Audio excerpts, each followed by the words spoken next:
नमस्कार दोस्तों, मैं हूं आद्या शंकर त्रिपाठी और मेरे चैनल पर आपका स्वागत है। तो दोस्तों, आज हम आपको एक नई जानकारी जो माननीय सुप्रीम कोर्ट ने 2014 के एक फैसले को पलटते हुए दिया है, उसके संदर्भ में बताने जा रहे हैं।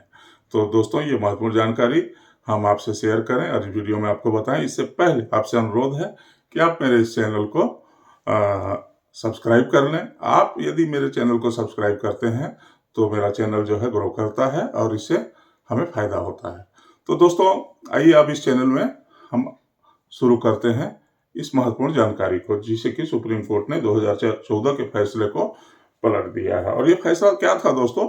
प्रतिकूल कब्जा से संबंधित, कब्जा से रिलेटेड संबंधित ये फैसला था।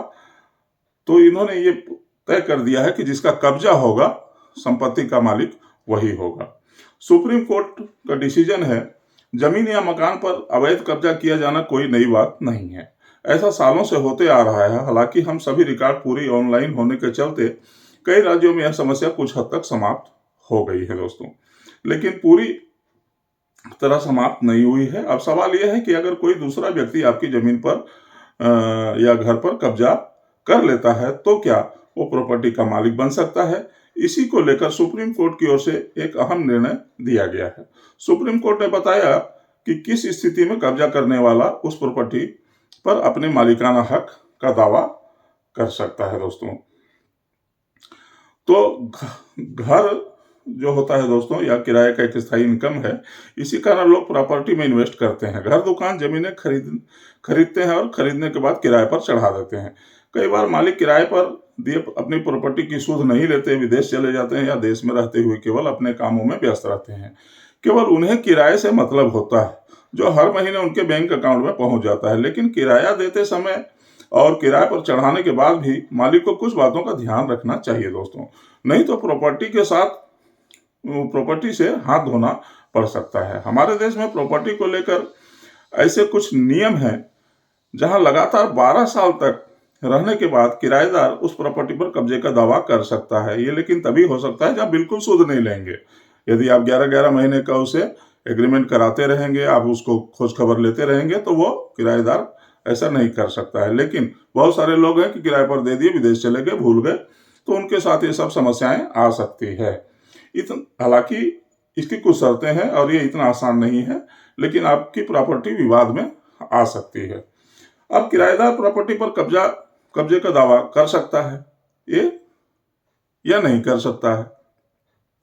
अंग्रेजों का बनाया कानून है प्रतिकूल कब्जा, अंग्रेजी में कहे तो एडवर्स पोजेशन। इसके मुताबिक लगातार 12 साल तक रहने के बाद किराएदार इस प्रॉपर्टी पर कब्जे का दावा कर सकता है, लेकिन इसकी कुछ शर्तें भी हैं। जैसे मकान मालिक ने 12 साल की अवधि में कभी उस कब्जे को लेकर कोई रोक टोक नहीं की, यानी प्रॉपर्टी पर किराएदार का कब्जा लगातार रहा, कोई ब्रेक न हो। किराएदार प्रॉपर्टी डीड, पानी बिल, बिजली, ऐसी चीजों का भी इस्तेमाल करता है। लेकिन इसके लिए मैंने एक अलग से वीडियो प्रतिकूल कब्जा पर बनाया है, जिसमें कि एब्सोल्यूट जो ओनर होता है उसकी जानकारी में लगातार निर्विघ्न रूप से शांतिपूर्ण ढंग से 12 सालों तक कब्जा अनिवार्य होता है और उसकी बहुत सारी शर्तें होती हैं। ये सामान्य सा नियम नहीं है कि आप किसी के जमीन पर, मकान पर 12 साल से या कुछ छोड़ कर बीच में कब्जे में है तो आप मालिक बन जाएंगे। हाँ, इतना है कि यदि बिना रोक टोक के जो ओरिजिनल स्वामी है उसकी जानकारी में निरंतर आप कब्जा किए हुए हैं तो अब दावा कर सकते हैं। 2014 में एक फैसला आया था जिसका आगे मैं जिक्र करूंगा कि आप दावा नहीं कर सकते थे। तो 2014 वाले फैसले को अभी इसमें पलटा है, उसी की जानकारी इस वीडियो में मैं आपको दे रहा हूं। तो दोस्तों, सुप्रीम कोर्ट की बेंच ने कहा कि अगर 12 साल तक उस जमीन पर कोई मालिकाना हक नहीं जताता, जिसने उस जमीन पर कब्जा किया है उसे उसका मालिक माना जाएगा। हालांकि सुप्रीम कोर्ट का ये फैसला निजी जमीन से जुड़ा है, सरकारी जमीन पर यह फैसला लागू नहीं होगा। सरकारी जमीन पर यह फैसला 30 साल के लिए है। फैसला नहीं, ये नियम जो है 30 साल का है। यदि 30 साल तक आप सरकारी जमीन पर बिना किसी रोक टोक के शांतिपूर्ण ढंग से कब्जा करते आ रहे हैं, उसका उपभोग करते आ रहे हैं और आपके ऊपर कोई भी केस मुकदमा सरकार ने नहीं किया, तो फिर प्रतिकूल कब्जे के आधार पर आप दावा कर सकते हैं। तो ये दोस्तों सरकारी जमीन पे 30 साल और प्राइवेट जमीन पे 12 साल का है। कोर्ट ने 2014 में दिए फैसले को पलट दिया। सुप्रीम कोर्ट ने जमीन को लेकर साल 2014 में दिए अपने ही फैसले को पलट दिया। जस्टिस अरुण मिश्रा अब रिटायर हो गए हैं, सुप्रीम कोर्ट के जस्टिस थे। जस्टिस एस अब्दुल नजीर ये भी रिटायर हो गए हैं और जस्टिस एम.आर. शाह की बेंच ने 2014 के फैसले को पलटते हुए कहा कि अगर कोई किसी जमीन पर दावा नहीं करता और किराएदार 12 साल से लगातार उस जमीन पर रह रहा है तो वह जमीन का मालिक बन जाएगा। आपको बता दें, साल 2014 में कोर्ट ने कहा था कि प्रतिकूल कब्जे वाला व्यक्ति जमीन पर कब्जे का दावा नहीं कर सकता है। 2014 में यह फैसला आया था दोस्तों। इसके साथ ही कोर्ट ने यह भी कहा था कि अगर जमीन का मालिक कब्जाधारी से जमीन वापस लेना चाहता है, जो ओरिजिनल स्वामी है और जो अतिक्रमण है, जो कब्जा कर रखा उसे जमीन वापस लेना चाहता है, तो कब्जाधारी को वो जमीन वापस करनी पड़ेगी। ये 2014 में सुप्रीम कोर्ट ने कहा था। सुप्रीम कोर्ट ने जमीन के कब्जे से जुड़ा फैसला सुनाते हुए कहा कि भारतीय कानून किसी व्यक्ति को 12 साल तक की किसी जमीन पर अपना हक जताने का अधिकार देता है। अगर कोई जमीन विवादित है तो उस व्यक्ति पर अपना अधिकार जताते हुए 12 साल के भीतर मुकदमा दायर कर सकता है और अदालत से उसे वापस पा सकता है। आपकी जमीन को अगर किसी ने कब्जा कर लिया है तो 12 साल के अंदर आप मुकदमा करके उस जमीन को वापस ले सकते हैं। बता दें कि लिमिटेशन एक्ट 1963 के तहत निजी संपत्ति पर मालिकाना हक का दावा करने का समय 12 साल है, जबकि सरकारी जमीन पर यह सीमा 30 साल है। जबरन कब्जे की शिकायत 12 साल के अंदर करनी होगी। सुप्रीम कोर्ट ने अपने फैसले में स्पष्ट किया, 12 साल तक जमीन पर कब्जा बरकरार रहने और मालिक की ओर से आपत्ति नहीं जताने की स्थिति में वो संपत्ति कब्जा करने वाले व्यक्ति की हो जाएगी। अगर कब्जेदार को जबरन संपत्ति से बेदखल किया जाता है तो वो 12 साल के भीतर मुकदमा दायर कर सकता है और अपने हितों की रक्षा कर सकता है। सिर्फ वसीयत या पावर ऑफ अटर्नी से आप किसी संपत्ति के मालिक नहीं बन सकते हैं। ऐसी स्थिति ना आए, इसके लिए मालिक को किन बातों का ध्यान रखना चाहिए? तो जैसे अपना घर किराए पर देते समय 11 महीने का ही रेंट एग्रीमेंट बनवाए। हालांकि 11 महीने बाद रिन्यू किया जा सकता है।